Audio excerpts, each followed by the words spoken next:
Hi, my name is Tamara Capps, and I'm a clinical apheresis nurse with Carter BloodCare. First off, I want to thank you for being a donor.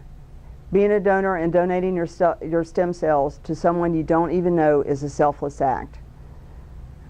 This video, we hope to walk you through what to expect before your procedure and the day of the stem cell collection. Stem cell collection is a non-surgical procedure involving separation and collection of stem cells from the blood. To prepare for the collection, you should drink plenty of water 3 to 4 days prior to collection. 10 to 12 glasses per day is a good guide. How do you know you're drinking enough water for sure? Try to drink enough water that your urine becomes clear or almost clear. The water will plump up your veins also and make the procedure easier. Eat a healthy meal about an hour prior to the planned procedure and avoid caffeine for about 4 hours prior to the collection. On the day of collection, wear comfortable loose-fitting clothes such as shorts or sweatpants with an elastic waistband. This will make it easier for you to use the bathroom as well as for your overall comfort. Also, please make sure your shirt will allow for easy access to the bends of your arms. Bring your government-issued identification card such as driver's license or passport to your visit. Prior to your collection, you probably have been getting shots called Neupogen or Filgrastim. You get those shots for 5 days, and on the 5th day is your collection day. You may or may not experience some pain, nausea, or mild fatigue with these shots.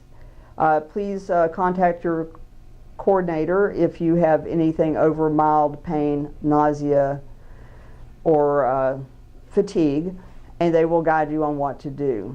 Otherwise, take over-the-counter Claritin or ibuprofen and Tylenol to alleviate those symptoms.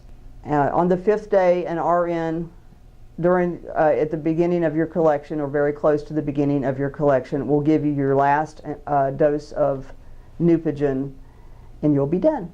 Okay, I'd like to walk you through the day of collection, what you can expect. When you enter the donor center, you'll be greeted by clinical apheresis staff who will ask for your current government-issued ID. You will be asked to read and sign necessary documents.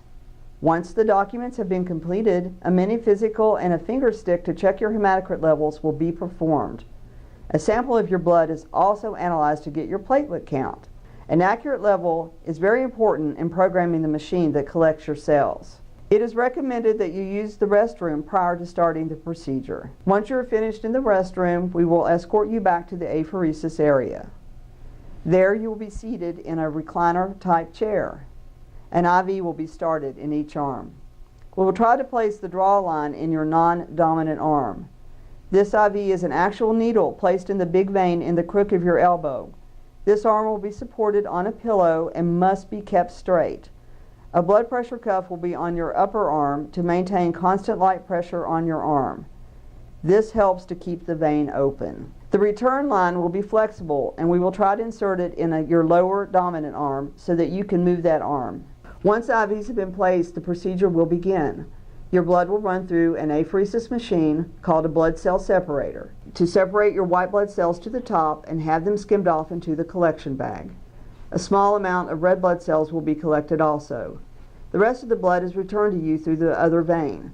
This process is continuous, and at any one time about 300 milliliters or about 1 unit of blood will be out of the body. During the collection process, we must add an anticoagulant to your blood to keep it from clotting in the cell separator. You may experience some tingling, numbness, vibration from this, usually starting around the mouth and face. If this happens, we will give you oral calcium in the form of Tums, followed by IV calcium if needed to keep the symptoms at a comfortable or tolerable level. You will be monitored at all times by an RN for your safety and comfort. We will assist you when you need to use the bathroom. Your collection can last 5 to 8 hours, so please get comfortable and allow us to assist you.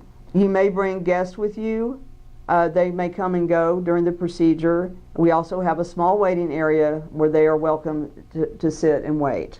If you have any more questions about this procedure, do not hesitate to call the Clinical Apheresis Department at 972-788-0650. And again, thank you for being a donor. You are a lifesaver.